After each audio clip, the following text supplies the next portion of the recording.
Hello my dear students, ಹೇಗಿದ್ದೀರಾ ಎಲ್ಲರೂ? Welcome to Pallavi tutorials. ಮಕ್ಕಳೇ, ನಾಳೆ ನಡೆಯುವಂತಹ 2024-25ನೇ ಸಾಲಿನ ವಾರ್ಷಿಕ ಪರೀಕ್ಷೆ ಕನ್ನಡದಲ್ಲಿ 3 ಕ್ರಿಯಾಪದಗಳನ್ನು ಕೊಟ್ಟು ಅದರಲ್ಲಿ 2 ಕ್ರಿಯಾಪದಗಳಿಗೆ ಧಾತುವನ್ನು ಗುರುತಿಸಿ ಅಂತ ಪ್ರಶ್ನೆಯನ್ನು ಕೇಳ್ತಾರೆ.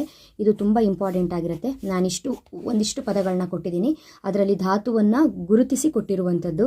ಇದಿಷ್ಟನ್ನ ನೋಡ್ಕೊಳ್ಳಿ, ನಾಳೆ ಎಕ್ಸಾಮಿಗೆ ನಿಮಗೆ ಹೆಲ್ಪ್ ಆಗುತ್ತೆ. ಓಕೆನಾ?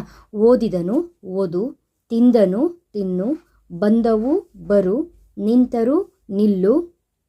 ನೆಕ್ಸ್ಟು ಹಾಡುವಳು ಹಾಡು, ತೋರಿಸು ತೋರು, ಕುಡಿಸು ಕುಡಿ, ನಲಿಯುತ್ತಾ ನಲಿ, ಕಟ್ಟಿಸು ಕಟ್ಟು, ಓಡುವರು ಓಡು, ಬೀಸುತ್ತಿತ್ತು ಬೀಸು, ಹೇಳಿದ ಹಾಗೆ ಹೇಳು, ನೋಡಿದನು ನೋಡು, ಬರೆಯುವಳು ಬರೆ, ಕಲಿಯುವರು ಕಲಿ, ಹೋದರು ಹೋಗು, ಹೋಯಿತು ಹೋಗು.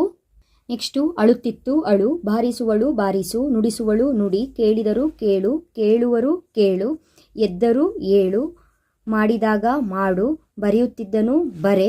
ನೆಕ್ಸ್ಟು ಬರುತ್ತಿದ್ದರು ಬರು, ತೂಗಿದನು ತೂಗು, ಹಿಗ್ಗಿದಳು ಹಿಗ್ಗು, ನಡುಗಿದನು ನಡುಗು, ಹಿಡಿದಳು ಹಿಡಿ, ಕೊಟ್ಟನು ಕೊಡು, ಬೆಳಗುವಳು ಬೆಳಗು, ಹೊಗಳಿದರು ಹೊಗಳು, ಹೊಳೆಯುತ್ತಿತ್ತು ಹೊಳೆ, ಚಿಗುರಿದವು ಚಿಗುರು, ಸಾಕಿದರು ಸಾಕು, ಹರಡಿತು ಹರಡು, ಅಬ್ಬರಿಸಿದನು ಅಬ್ಬರ, ಪೂಜಿಸುತ್ತಿದ್ದರು ಪೂಜೆ, ಧಗಧಗಿಸುತ್ತಿತ್ತು ಧಗಧಗ, ಚಲಿಸಿದವು ಚಲಿಸು, ಮಲಗಿತು ಮಲಗು, ಪ್ರಯತ್ನಿಸಿದನು ಪ್ರಯತ್ನ, ದುಃಖಿಸಿದರು ದುಃಖ, ಇದ್ದವು ಇರು, ಪ್ರಲಾಪಿಸಿದಳು ಪ್ರಲಾಪ, ಬಿದ್ದಿತು ಬೀಳು, ಕರುಣಿಸೆಂದಳು ಕರುಣೆ. ಇದಿಷ್ಟು ಕೂಡ ಕ್ರಿಯಾಪದಗಳು ಇಂಪಾರ್ಟೆಂಟು. ಇದರಲ್ಲಿ ಇರುವಂಥ ಧಾತುವನ್ನು ಹೇಗೆ ಗುರುತು ಮಾಡಿದ್ದೀವಿ ಅದೇ ರೀತಿ ಧಾತುವನ್ನು ಗುರುತಿಸಿ ಬರಿಬೇಕು. ಈಸಿಯಾಗಿ ಕೇಳ್ತಾರೆ ನಿಮಗೆ. ಮುಂದಿನ ವಿಡಿಯೋದಲ್ಲಿ ಇನ್ನೊಂದು ಭಾಷಾಭ್ಯಾಸಕ್ಕೆ ಸಂಬಂಧಪಟ್ಟಾಗೆ ಬಹುಮುಖ್ಯ ಪ್ರಶ್ನೆ ಹಾಗೂ ಅದಕ್ಕೆ ಉತ್ತರವನ್ನು ಹೇಳ್ತೀನಿ ಮಕ್ಕಳೇ. ಅಲ್ಲಿವರೆಗೂ ಚೆನ್ನಾಗಿ ಓದ್ಕೊಳ್ಳಿ. Thank you. All the best.